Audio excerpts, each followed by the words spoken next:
semakin mencabar dalam kehidupan pelajar IPT pada masa kini. Tahukah anda, ahli falsafah seperti Aristotle dan Socrates telah menjelaskan falsafah kewangan.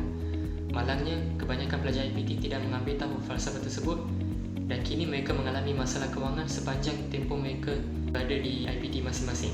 Oleh itu, dalam video ini kita akan menyaksikan falsafah etika dalam pengurusan kewangan. Kajian Kesihatan Morbiditi Kebangsaan NHMS 2017, Kementerian Kesihatan mendedahkan 11.2% remaja dalam kelompok itu mempunyai idea untuk membunuh diri, manakala 9% merancang untuk membunuh diri dan 10.1% melakukan cubaan bunuh diri. Dalam kalangan pelajar pada hari ini, tidak hanya disebabkan oleh masalah keluarga ataupun masalah putus cinta, tetapi terdapat juga risiko membunuh diri dalam kalangan pelajar. Ini disebabkan masalah kewangan, terutamanya dalam kalangan mahasiswa yang belajar di universiti menjauh dari keluarga masing-masing. Masalah gagal bagi mengurus kewangan ini membuatkan mereka cenderung untuk berbuat demikian. Pengurusan kewangan penting bagi pembentukan kehidupan setiap individu, pembangunan masyarakat, malah sehingga kepada pembinaan negara maju dan berjaya. Kelangsungan kehidupan semasa dan masa hadapan merupakan elemen yang diambil kira sebagai kepentingan untuk menguruskan kewangan secara terperinci dan teliti. Kelangsungan interaksi sosial antara anggota masyarakat yang mana melalui pengurusan kewangan yang sistematik dapat menggalakkan kehidupan yang harmonis serta mewujudkan sistem ekonomi yang stabil dalam sebuah komuniti sosial di dalam negara kita. Islam sememangnya meletakkan kepentingan untuk menjaga dan menguruskan kewangan dengan baik. Islam menggalakkan umatnya untuk menggunakan harta dengan bijaksana dan tersusun. Harta jugalah yang akan menjadi wasilah atau jambatan kepada kelestarian takwa manusia kepada Allah SWT. Oleh itu, pengurusan kewangan yang baik dapat menjamin kelangsungan hidup manusia, individu, keluarga, masyarakat dan seterusnya memperolehi keberkatan dan rahmat dalam kehidupan.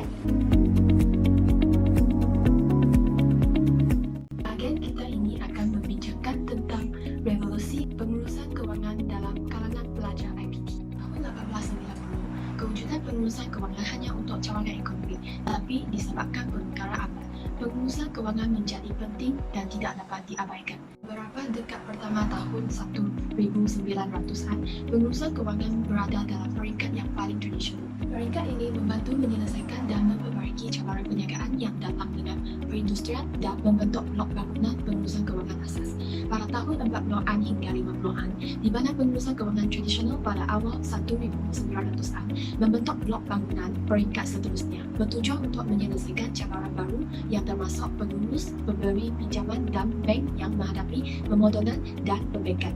Pada tengah tahun 50-an dan seterusnya, bersama dengan perubahan berlaku di pemasaran, pengurusan kewangan mengubah dari peringkat tradisional jadi peringkat moden. Sejak zaman dulu sehingga kini, kemasukan ke IPT telah melibatkan banyak pembayaran kos untuk universiti dan pembelajaran seharian. Ini menyebabkan pelajar IPT mengalami masalah kewangan.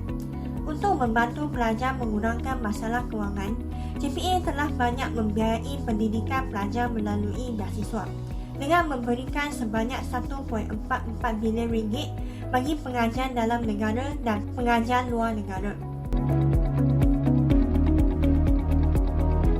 Objektif kajian ini ialah secara umumnya untuk mengkaji tentang pengurusan kewangan para pelajar di Universiti Pendidikan Sultan Idris. Secara khususnya objektif kajian ini ialah, pertama, kajian ini bercenderung untuk memperoleh maklumat tentang sumber utama kewangan para pelajar. Cara ini dapat dibuat dengan bantuan edaran, soal selidik di kafe ataupun di fakulti masing-masing. Seterusnya, kajian ini dapat memperoleh maklumat tentang bentuk perbelanjaan yang diamalkan oleh para pelajar, seperti mengenal pasti tahap keborosan dan tahap penjimatan seseorang pelajar dalam melakukan perbelanjaan seharian mereka. Yang ketiga, kajian ini dapat mengenal pasti masalah kewangan yang dihadapi oleh para pelajar sepanjang berkuliah di universiti. Contohnya, para pelajar diwajibkan untuk menghadiri sesi kaunseling sekurang-kurangnya sekali setiap semester. Terusnya ialah, kajian ini juga dapat membantu dan memberi ilmu kepada para pelajar tentang pengurusan kewangan dengan mengadakan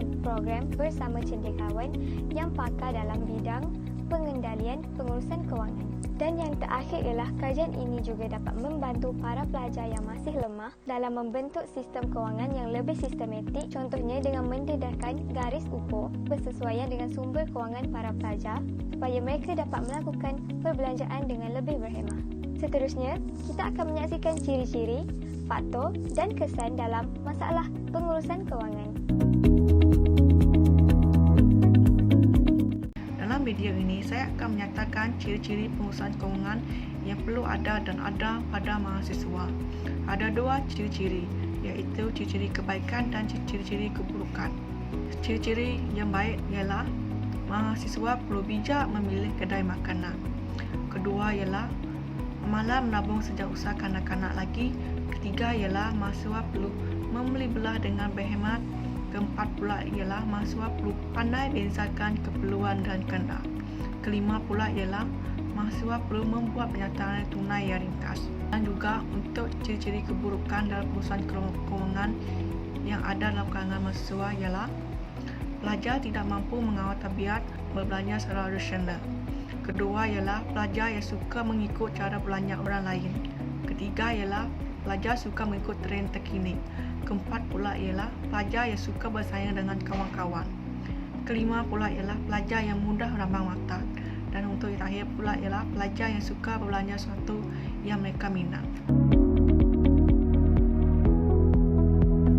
Antara faktor-faktor masalah pengurusan kewangan dalam kalangan mahasiswa ialah yang pertama, sumber kewangan yang terhad. Hal ini berlaku apabila sumber pendapatan keluarga seorang mahasiswa itu terhad dan pelajar itu bergantung kepada ibu bapa dalam menampung kos sara hidup mereka di institusi. Yang kedua, kos sara hidup yang semakin meningkat.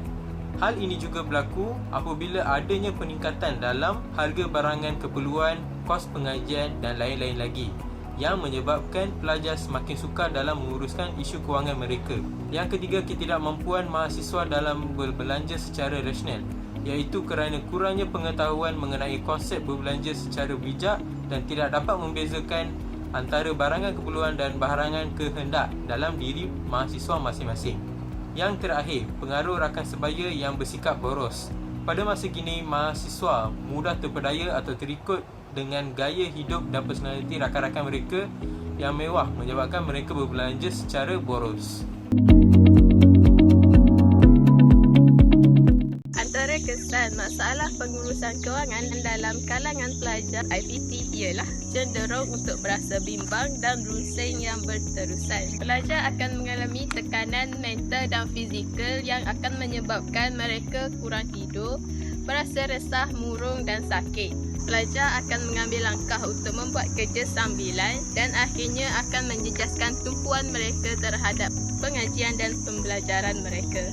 Dan seterusnya, mereka tidak mempunyai perancangan kewangan yang jelas dan akan menyebabkan mereka bersikap boros. Seterusnya, kita akan menyaksikan jalan cerita yang berkisah tentang seorang pelajar IPT yang menghadapi masalah pengurusan kewangan.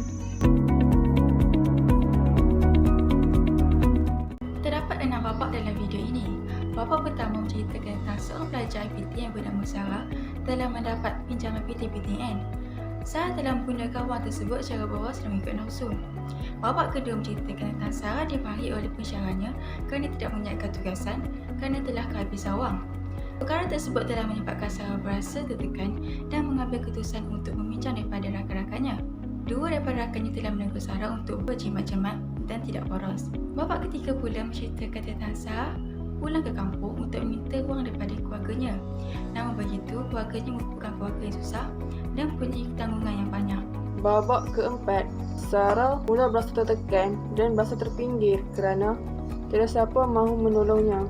Jadi, dia terpaksa menyelesaikan hutangnya dengan membuat pinjaman Ahlong.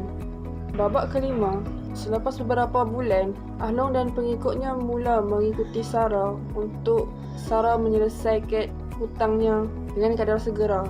Mereka juga ingin menaikkan bunga jika Sarah tidak mahu membayar hutangnya dengan kadar yang ditetapkan. Dan akhir sekali, Sarah berasa menyesal kerana terlalu bermewah dengan wang pinjaman PTPTN-nya dan terpaksa menggadai tanah pusakanya di kampung untuk membayar pinjaman daripada Ahlong. Berdasarkan jalan cerita tadi, falsafah etika yang dapat kita lihat di mana Sarah tidak menggunakan wang dengan bijak, tiada simpanan sendiri serta sikap boros merupakan akhlak yang buruk. Sebaliknya, Sarah perlulah mengamalkan akhlak yang baik seperti berjimat cermat supaya dia dapat menjimatkan wang untuk kegunaan akan datang. Bab kata pepatah, sediakan payung sebelum hujan. Seterusnya, Sarah perlulah mengamalkan tabiat menabung supaya dia mempunyai simpanan sendiri untuk digunakan sekiranya berlaku kecemasan dan sebagainya. Yang terakhir ialah Sarah perlulah berbelanja mengikut keperluan supaya wang yang dia ada tidak akan habis dengan berbelanja mengikut nafsu. Kesimpulannya, mahasiswa mestilah belajar daripada kesilapan dan lebih bertanggungjawab atas perbelanjaan yang dilakukan dalam kehidupan seharian. Hal ini demikian kerana disiplin yang kukuh dalam pengurusan kewangan akan menentukan masa depan mahasiswa. Semoga mahasiswa di sana akan mula mengambil inisiatif untuk mempelajari falsafah yang boleh membantu mereka untuk menguruskan kewangan yang lebih efisien. Itu sahaja daripada kumpulan kami. Sekian, terima kasih.